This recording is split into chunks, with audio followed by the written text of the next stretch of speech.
Hello everybody, it's Ginger here, and today I'm kind of looking at what do I do in preparation before I work on a painting. Now, it's common for most pastel artists to actually do a lot of thumbnail sketches before they do a piece. I am no different. I generally do a lot of thumbnail sketches. You probably won't have seen many of them because, to be honest, I do them in advance and therefore you don't really see them. So what I'm going to do today is, you see my reference photo here on the right. This is just a blank piece of, what is it? Canson. It's, no, not Canson, it's Clairefontaine. Paint on Mixed Media Multi Techniques Natural A4 pad. It's quite thick pad, it's quite thick paper. It's got a small amount of texture, so it's quite a smooth, it's smooth, but it's got texture, and therefore it kind of lends itself well for doing kind of charcoal sketches and things like that. I tend to use either, I'm going to show you what I've got in my hand, this, which if I bring it up you can see, is a Lyra graphite pencil. It's non-water soluble, so it doesn't kind of mix, but it's literally just solid graphite shaped in a really thick and chunky pencil. It's actually about as thick as my finger, so I love drawing with that because it's great for quick sketches and things. Today I'm going to be sketching out using Winsor & Newton Artist Charcoal. This is made from willow, so it's quite thin. Let me just pick up a piece and I'll show you. There you go, thin. And this is because I can break that down with water and I can kind of smush it around a wee bit, and that just kind of gives me a little bit more definition for the thumbnail. I'm not looking to get tons of detail. I'm literally looking to just get a couple of quick sketches. Now you can see this reference photo for me, in my head, this is quite a busy reference photo. So when I do thumbnails and things like this, what I'm looking for is to break it down into, you know, the bits that I want to actually paint and make that into a painting rather than do the whole image as a painting. To kind of give you an idea, this is a piece, it is a pastel painting, but this is my other sketchbook. This is just a cheap sketchbook that I got, but sometimes I use it, and you can see I've got my value study here, which is my quick thumbnail sketch, and then I did a quick watercolor sketch just to kind of block in colors because it was a bit of a weird, unusual palette, and I just wanted to kind of get down where I wanted these beautiful blocks of orange in the painting, and to be able to kind of work distance. So the dark band there, you can see here the distant hills, you can see there, you can kind of see where I've kind of blocked in where the oranges are, and the bank here. So that's kind of what I often do. There's a few. Let me show you another one. You're gonna have to excuse the other painting on the other page, but there's another one. So there's our color study, there's our value study, and there's our color study. And you might recognize that as the rapeseed field that I did as well. So let's get on with this. I like painting in squares. I don't know why, I seem to be particularly obsessed with squares at the moment. So what I'm going to do is I'm going to mark out some squares, and yes, this is, you know, rough. I'm not going to get set square out and go, oh, look how unsquare my squares are. I don't really want the straight squares. This is only for sketching, so realistically I just want to do a bigger one here. I also want to do a thin one going that way as well. I might not do all of these, but you kind of get the gist. So kind of just map out some rough squares. Now I'm going to focus on probably the bottom corner first. I quite like this kind of the kind of the hills. They kind of, if I'm going to do it, so they go kind of like that, if you know what I mean. So you can see here that it kind of comes round like that, and then it comes back up again, and then behind that it's got another one that kind of comes down and back up, and then one here that kind of goes this way, and then it kind of disappears off that way, and then you've got this beautiful kind of curved hill here, a section here, another curved hill here, and I think I'm going to stop at that just because that gives quite a lot of layers. Now you've got all these beautiful pine trees, fir trees, kind of sticking up all over the place. They're quite dark. Now the first thing to note is we've got this tree here, which is almost bang on, kind of like, right, there's a tree there. And you got a bush, and then we've got another bush here, and you got a little bush there. I don't want to do too much. I'm just kind of looking at where a lot of these kind of, where the darker bushes are. And there's a lot of kind of ad hoc dark bushes going on here. Right, and as we come along this tree line, we've got a lot of these pine trees kind of kicking in just here. And they actually continue along this line here. And then you can see there's just some in the distance here on this ridge, the hill there.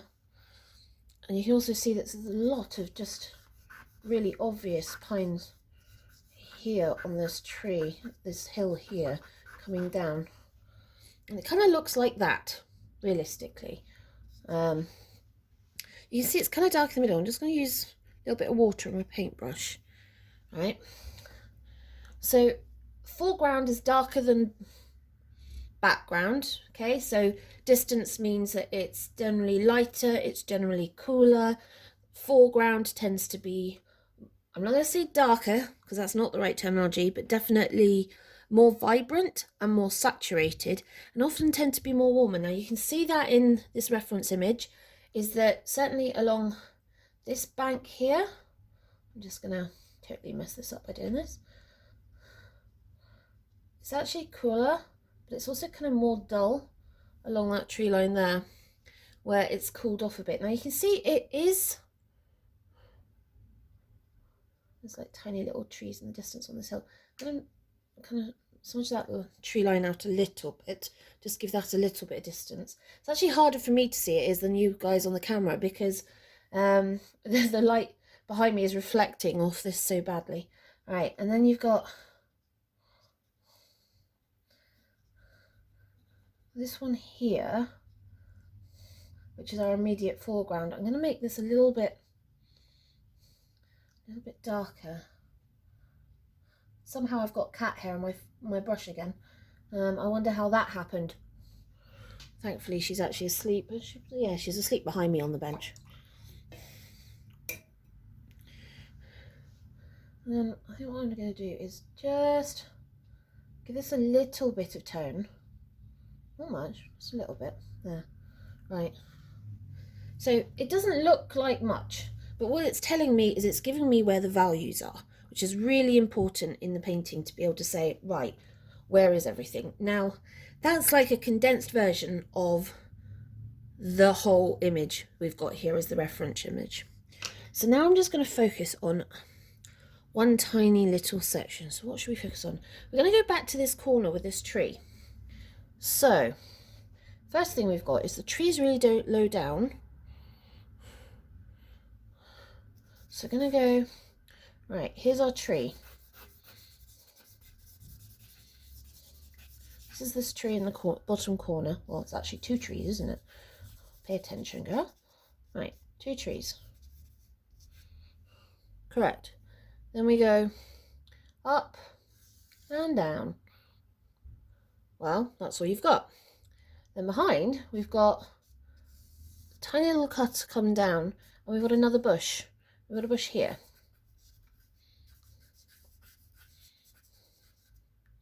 Right? So there's a bush there. Also, just over to this side, we've got this tiny little clipping of probably the top of another tree, but we'll just put that there for the time being. And then behind this, we've actually got the start of all of this heavy tree line. And it all just goes, so I'm just going to very lightly kind of, because I can do this with the paintbrush better. But then you've got all these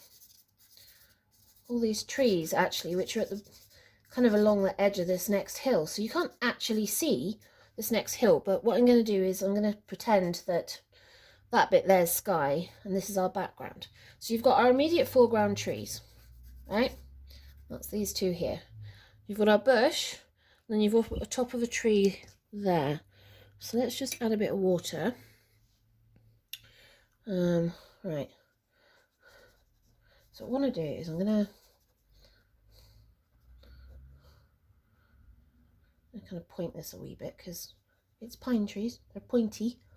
I live in a place full of pine trees because I live in the Highlands, so it's all pointy for those that want to know. Right. Now, that looks a little bit odd, doesn't it? But it does make sense. Well, if you look at the reference photo anyway, look, it does make sense. Right. Also note, we've got this lovely shadow. So we've got these glimpses of light. Now we've got the light on this side of the tree and this side of the bush. But we've also got this kind of light going across. So what I'm going to do is I'm going to give us a little bit of this tone and come across like that. And I'm going to just wet these down so that it's not shifting around too much on the paper. Right. So that's actually what we've got, which doesn't look much really when you look at it like that. But when you actually start painting it in as a painting, it would make sense. Right, so let's focus a little bit more further out. And I think I'm just going to use this piece for this. We've got this beautiful section, distance section.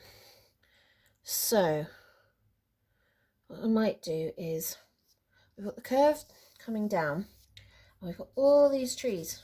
So there's like a little mini, well, where I come from, we call them a copse, but basically like a little mini forest. You've got all this come down here before it comes back up that way. And then forest this way, kind of forest this way. What is it? Me and forest at the moment. Forest this way. Right. And that kind of goes off this way. Now it's shaded slightly along there and there. That's our pointy forest going the other way. Just quite dark actually. And then along this ridge we've got this comes up and it comes along like this. And along this ridge we've got these tiny, you just see them in the distance, little trees.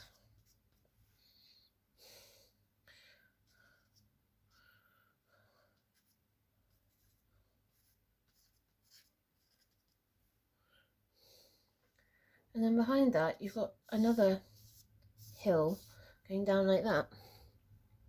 Now as this comes down here, we've got a double line. So we've got another set of trees. And another one there. You can just kind of see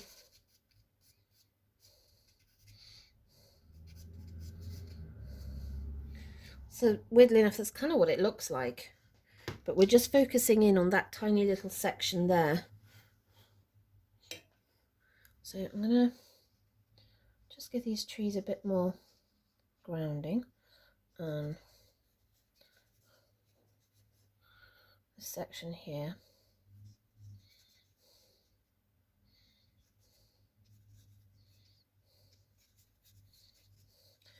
It's good to don't use too much water. If you're going to use a brush and water to help kind of make this work and at least layer it down, then don't use too much water, because actually charcoal's really bad. It's so easy to pick it up, too easy to pick it up, but then that causes you a whole different set of problems.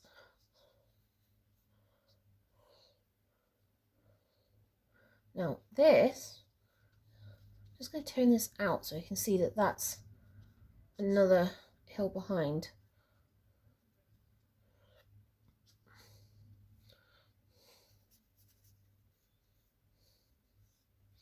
Right, as that dries, I'm just going to add in a little bit more definition. So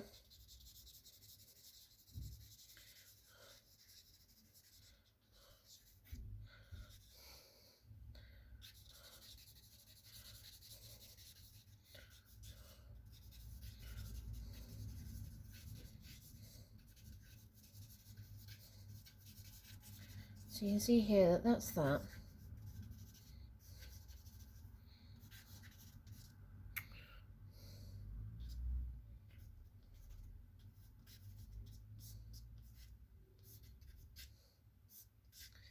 I'm not looking to make these sketches perfect representations, not in any means whatsoever, because I don't want them to be. You know, I want to be able to have the freedom to kind of do a bit more of kind of whatever I want, really.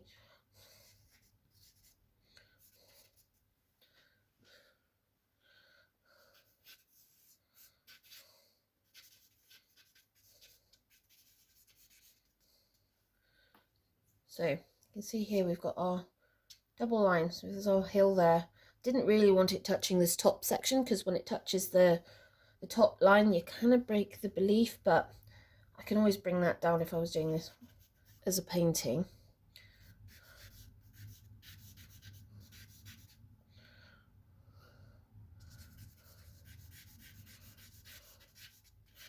You can kind of see.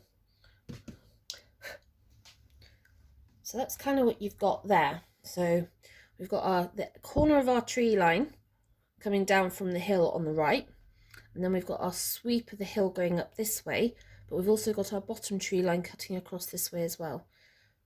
Ideally what you want, and as usual, I've not got a cloth on me, but let's have a look and see. I'll just pick up a light coloured pastel. So what you do want then is you want to be able to do these highlights. So there's one, right? And then it comes up the back of, I don't know what's going on here, I'm getting this everywhere. And then that's another one.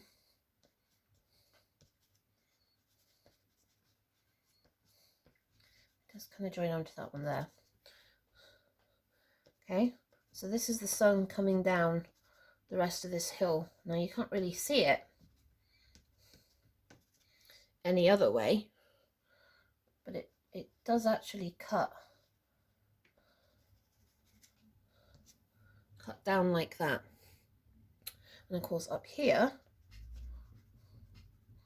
I'm just gonna layer that on a wee bit.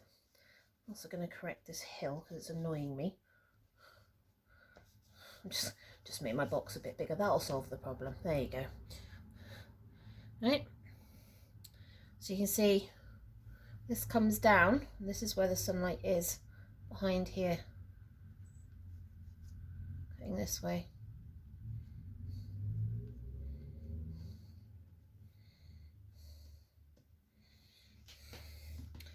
So that's kind of what you've got. Looks a bit weird there, but does kind of make sense.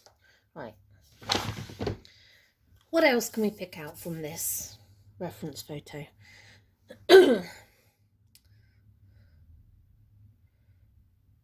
I like lots of bits in this photo, and I think that's the problem. I really like this entire right hand corner. So in this right hand corner, if we just ignore like 90% of the paint, 90% of the reference photo, across the top we've got the sun here. So so there's the line across, just the top line. And you can see we've got a secondary hill there. And then you've got a line that kind of comes up and over. And then on that line, you've got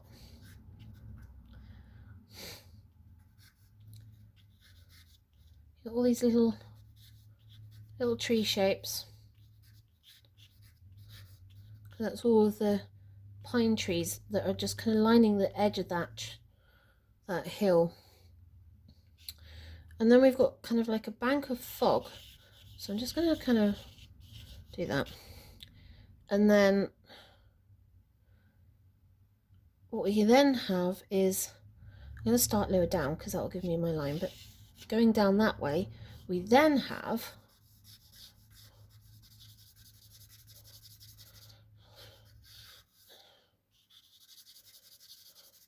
all these pine trees, much bigger, on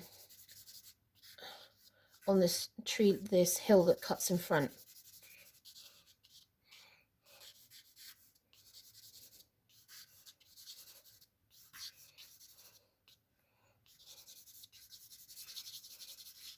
Like that, which is quite pretty actually.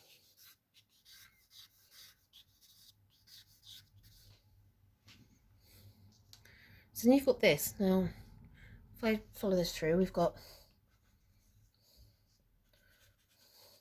sky, we've got our sun here. So I'm going to put that in. And then you've got your lighter colours going on back here. You've got a lighter bank here. By the way, pastel, when it comes in contact with the charcoal, will merge. You can see that happening here. You can kind of see we've got a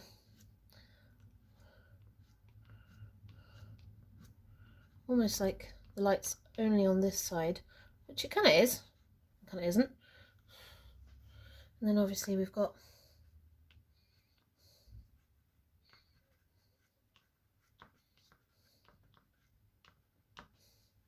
our trees there.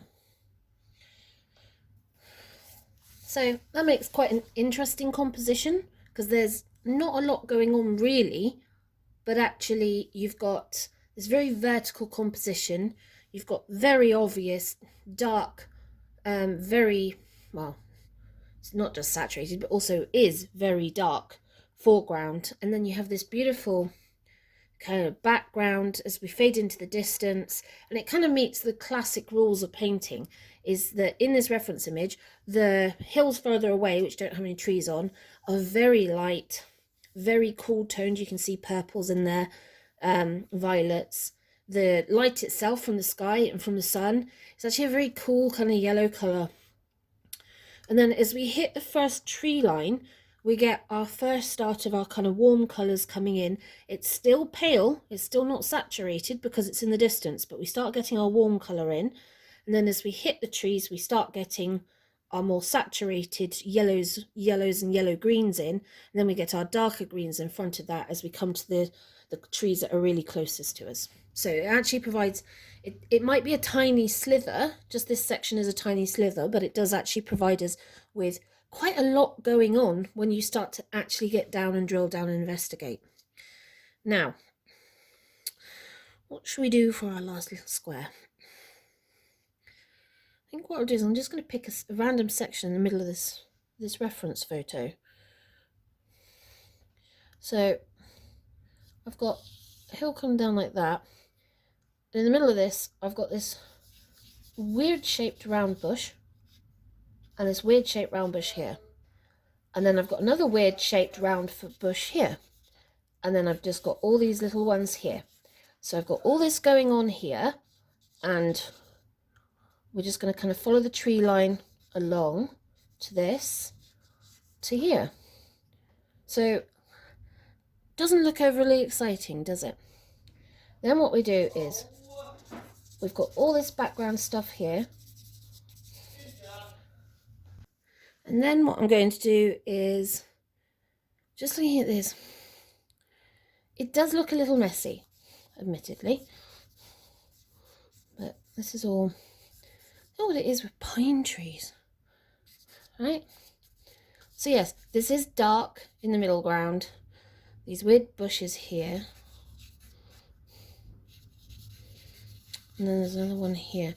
I think you just want to be able to get some interesting shapes. That's all you really need to be able to create a good, not a great composition because you need to work into it, but to create a good composition, you just need to be able to work out what do you need shape-wise. You need contrasting shapes, you need shapes that link together, you need shapes which touch, shapes which don't touch. Sometimes I refer to them as blocks. So you have blocks of colour, blocks of contrast, blocks of tone. But yeah, you don't need loads, but you do need some to be able to break up the physical space. Because if you break up the space, then what you get is your eye being able to follow. Now at the moment, what I've got here is I've got these larger bushes here, then these bushes, which when you start layering down, these bushes will be pushed back by the colour and by their tone. At the moment, they're a little bit dark. I wonder if I can take some more out. Let's scrub some of that out. It's a good thing about, another good thing about charcoal. And then, oh, what is this? So then I want to say, right, that's my darker one. So that's the darker one at the front. This is the one further back. This is our mid tree line. And then beyond that is actually continuation of fields. But realistically, do I want that? No, probably not. What I'd probably do is I would then say, right, that's sky. You can have liberty with your paintings. You do not need to be afraid to go, oh, well, back there, it's the rest of the hills and the fields. Well, does that matter? No, you can go, well, this is the focal point, and actually I don't need to make these hills in the background, because actually it will start overcrowding the painting. It will take away the sense of distance. And actually sometimes it's nice to put it in if you feel that it fits with what's going on in the foreground. If you don't feel it's going to fit with the foreground, then look at other options. Sky is an easy option, I admit that, but sometimes it works better than other options. So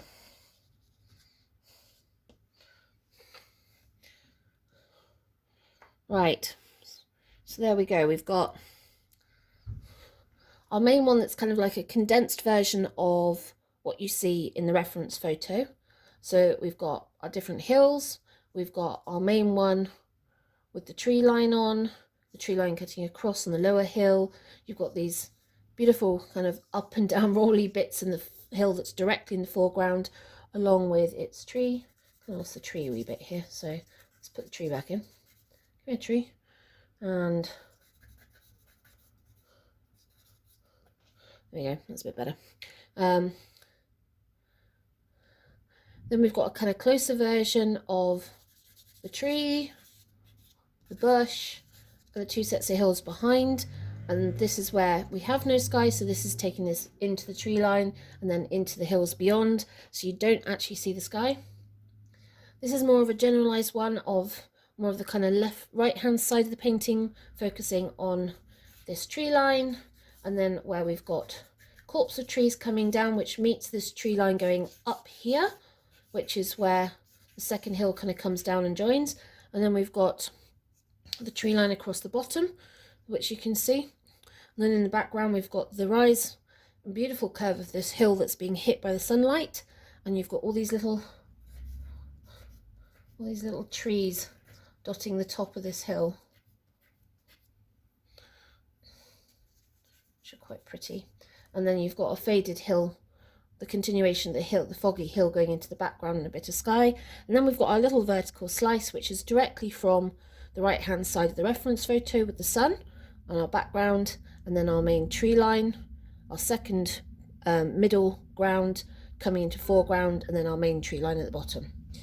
Right, that's kind of roughly how I work on thumbnails. Just kind of give you an idea. What I would then do is I'd take the preferred thumbnail from these. It would possibly be this one, actually. I quite like the composition of this one.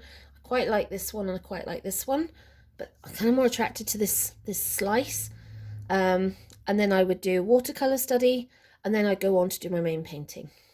So thanks for all joining me today. Remember to hit like and subscribe, and remember to hit that alert button if you want to get a notification for when my next video comes up. Obviously, I always love to hear from you guys when you're commenting. It's great to get feedback and it's great to have a chat with you regardless. Have a wonderful weekend, and I hope to see you all soon. Ta-ta for now.